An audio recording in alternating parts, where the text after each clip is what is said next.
This is TWiT. So let's talk about Mark.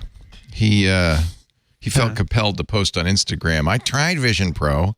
Here's my take. Shot with Quest's high-resolution mixed reality pass-through, which, as I understand, is actually a little bit misleading because this is not what you see in the Quest 3. This is a pass-through, high-quality version of it. But at least they shot it, and he even showed the poor geek who had to sit there wearing the thing.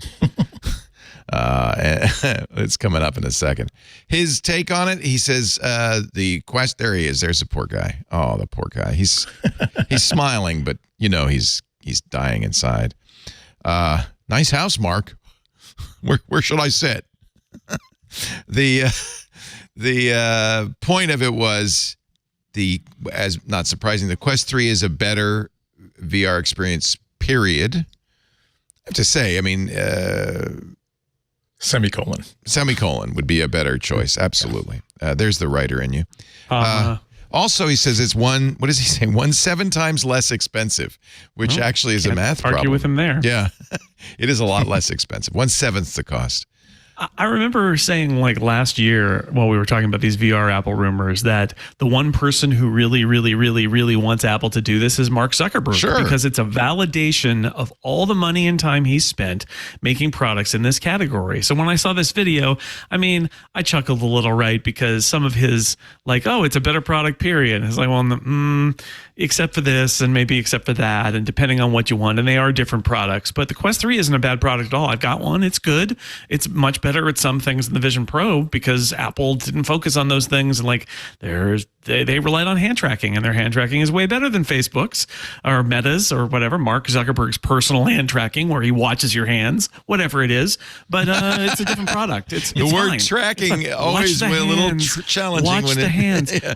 I mean, I would actually, I might even place a bet that somebody, whether it's Apple or not, in the next couple of years will make some sort of hand tracking thing for Vision Pro because there's so much you can get out of that extra precision. So, but bottom line, he's got a product in the market. He wants to compete with Apple. I get it.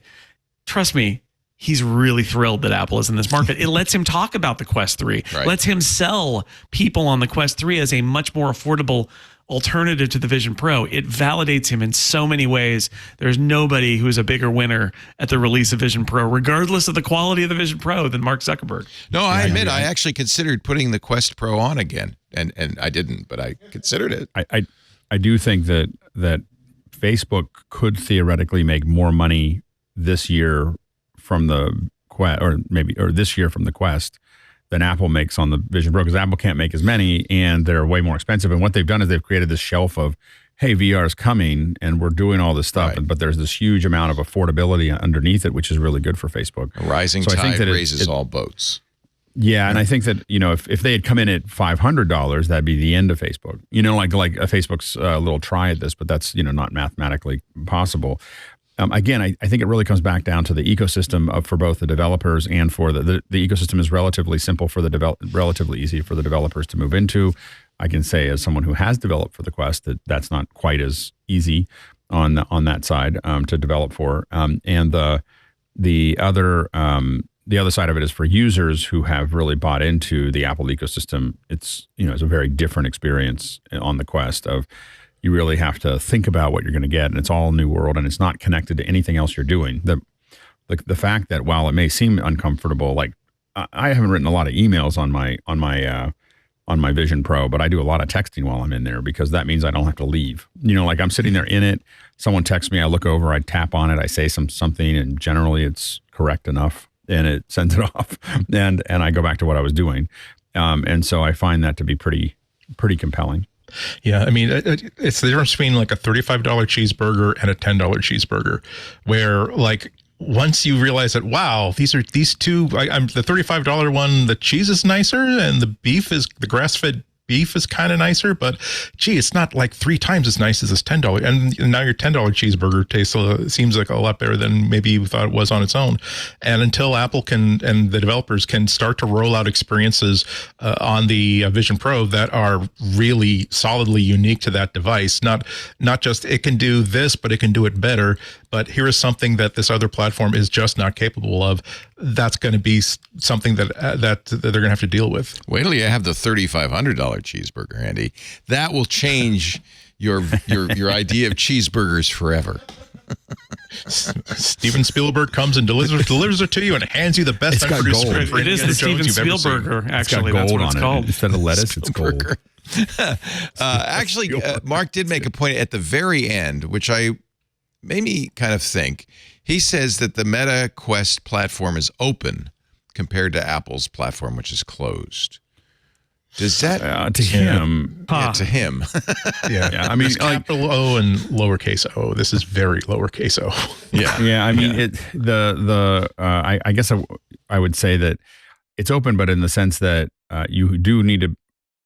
I think to really operate it, I think you still need a Facebook account. So there's that. Yeah, Meta. So account. that's for the user. That's not that open. So, but you still need the same thing with an Apple. So again, this is for if you're in an Apple ecosystem, it doesn't feel like it's closed. And again, you can develop pretty openly if you're a developer already, an Apple developer developing for the Vision Pro is a pretty soft jump, from one to the other. So we've talked to a lot of developers that are developing it because we're having some of them join us on the show, and we talked about it, and they've been pretty happy with the development process there. So I'm not sure. I think he just doesn't. Obviously Facebook doesn't like paying the 30%. So Yeah, that's what they meant by open. Yeah. Yeah. Yeah, exactly. I mean, he's kind of making a pale shade of the Android argument, and even the Android argument it's open, but it's more open. And I'm not sure is the Quest even more open, but it doesn't really matter. I think that it's interesting that he's got an advantage right now in that he's had apps out there for a long time on this platform, and Apple is just getting started. But Apple's advantage is that they've got their ecosystem, including their developer ecosystem, and a lot of apps that can come straight over. And I would argue that that's one of the reasons that Apple made a $3,500 thing and called it a productivity tool, is that they know what apps they've got that can come over, and it makes more. And that's where they can beat what Meta is doing right now. But on the gaming side, Mark Zuckerberg's absolutely right. Like, they have a game library, and it is vastly superior and probably will be for a long time, especially given the controllers. What do you say to people who say really the only good use of this thing would be gaming, and since Apple isn't promoting gaming, get the Quest? I mean, that isn't, I mean, it really is a gaming. It feels like gaming is the best use of this. It's not. I mean, I think the entertainment stuff is better, and I think there's a question about the productivity stuff. If all you want to do is play games, you absolutely should buy a Quest 3. It's really good, and that's bottom line, right? But like I said, I've watched some movies on the Quest, but like with a third-party app and files that I have provided by ripping them from a Blu-ray. And so they need to do a better job with their media library. It still won't be as good a movie viewing experience as the Vision Pro, but it could be decent. And I think that that's a place where Meta needs to step up. What if they made a deal with Movies Anywhere or somebody? That would solve that, right? Because then you'd have access to all the libraries. Sure. Yeah, I mean, there needs to be more. There needs to be more stuff like that. Yeah. And after complaining about the I think I might have mentioned this last week, but after complaining about the avatar, I found myself spending an hour talking to someone over FaceTime through avatars on headset. You get used to it. And we, after about the first 10 minutes, I was totally used to it, looking at it, talking to him about it. We were handing back 3D models. Hey, look at this model, look at this model, look at this model, look at these things. And we're like sending them, just popping them over to each other to look at. And so I do think that there is a productivity argument there, especially when it comes to, the 3D, some of the 3D experiences I think are going to get a lot better. I have to admit that for me, as someone who does a lot of things where I'm visualizing things and people have to look at them in 3D, and it would make a lot more sense if they could walk around in them.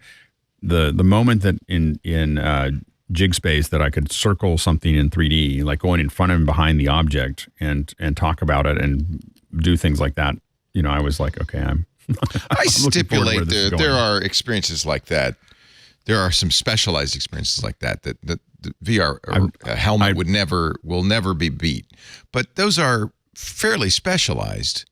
Watching a movie or playing a game is less so. If you want maybe Apple doesn't care if this is a mass appeal product. Maybe that's the answer. At this price point, I think that there's some challenges there, but there's an awful lot of educational and sales opportunities. There's an awful lot of educational opportunities and marketing opportunities. I think that there's going to be a much larger draw as if you go up to, there's some websites where you can start downloading all these apps. I mean, all these 3D models. And when you start imagining being able to look at the products, like for instance, I know that you might make fun of me for this, but on Amazon, if I'm going to buy something for my house and it doesn't have a 3D model, I'm not going to. The chances of me buying it are almost zero because like an 80% of the furniture. Like I had to buy something a couple weeks ago, and I needed to buy it, and I was like, "Which shelf should I get?" And I can just I can just have the shelf on my phone. It doesn't work on the Vision Pro yet, but on my phone, I can literally just have AR. It just smacks into my room, and I can make sure it's high enough, and I look at how it looks in the room, and I make decisions about it. I'm not going to, it gives it a huge inside advantage. It's not 100% chance I won't buy something I can't do that with, but it's pretty low if I'm buying it from Amazon, because Amazon has that built into the store, and I think you're going to see more and more things like that. I'd rather do it with my headset. That'd be a lot better. And so I think there's going to be a lot more as this gets a lot wider. I think you are going to see people use it more for education, more for marketing, more for those types of things. So yeah. Well, also for the first couple of years, it's an important. 2024 is still a critical year, and this is a critical product for Apple because this is going to help them design the product they know they can make in 5 years, the one that is actually mass market, the one that will have all the stuff that doesn't work for people fixed, removed, thrown away, the stuff that's irrelevant and people just didn't care about. That's parts off the list. It's really the people who are spending $3,500 to $4,000. They really are pioneers here, and they're helping everybody who waited a couple of years to get a much better product. And I think that we did a lot of R&D that never got to the public, but the R&D that we did of things like we built a virtual museum experience that you can just walk around in, and inside of that virtual experience you can sit there and walk up to sculptures, you can walk up to images, you can get all the things you would get with that little weird thing that they give you at the museum that you put in your ear. Like all of that stuff was reproduced virtually, and does it replace being in the same room? No, but if the thing's on tour and you get one chance to take a look at it and it doesn't come to your city, it's not a bad experience there. And so I think that those kinds of things of making them more accessible. And I think, accessibility, by the way, for all of these things is a huge factor, of things as we move forward, of people being able, who have limited mobility and limited sight, lots of things that it can help. It can help a lot of things there that would be very hard to do in the real world. Yeah, there were a bunch of really nice articles this week or last week specifically about the accessibility, written by people who use the accessibility features of everything. Stephen Aquino, who's one of the persons that I always look to when it comes to accessibility on the Apple platform, makes a couple of good points, some skeptical ones and some positive ones, including the fact that this is all one ecosystem means that the accessibility features that he uses on the iPhone, on the iPad, on the Mac are also being used on this device too, and that makes it that makes it really helpful. But others are making the point that I think her name is Jim Knox. I couldn't find her first name off the post, but she's saying things about how like getting the device aligned on your face perfectly just so is a big issue. And if you have certain dexterity problems, putting that on yourself and making sure it is on your face exactly the right way is going to be a problem. But you're absolutely right. I'm very, very impressed that a lot of people who like Shelley Brisman, who is extremely nearsighted, wrote a piece for 6 Colors. Another user who has only use of one eye. Again, you can simply tell the Vision Pro, oh, by the way, I'm going to be using this in monocular mode. Someone who doesn't have use of his arms, you can do the points and the clicks like with noises that you're making. It's a combination of things that Apple is doing a really great job of addressing, and other things that make me and some other people wonder, is this even addressable in a product like this, and what does that mean? Yeah, and I think that Apple has the advantage of having having Apple TV. So I think it'll be really interesting to see how hard there's a huge opportunity there, and the question is, will they take advantage of it? Which is doing some scenes for the Apple TV, for the Apple Vision Pro from the many TV shows and movies that they're doing. We've already seen rumors or seen behind the scenes photos where we see those stereo, that R5, the Canon R5 inside of some kind of blimp or box that's been on sets. So, seeing immersive experiences. So immersive experiences from it. So again, it's not we're going to do all of Ted Lasso in 180 degrees. But what if we did a locker scene or one of the field scenes or something else where, it's an add-on. It's not it's not the replacement of it, but it's something that you can kind of find, or scene behind the scenes, or scene, or models. Their Otoy released, I think called the Archive Plus is on the headset. And it's like models of the Enterprise, those kinds of things, and the deck, and those kinds of, and so I think that these add-ons also will be really interesting to see how they progress. Hey, it's Leo Laporte. If you enjoyed this little snippet of our programming, make sure you check out the full MacBreak Weekly. The link is right down there.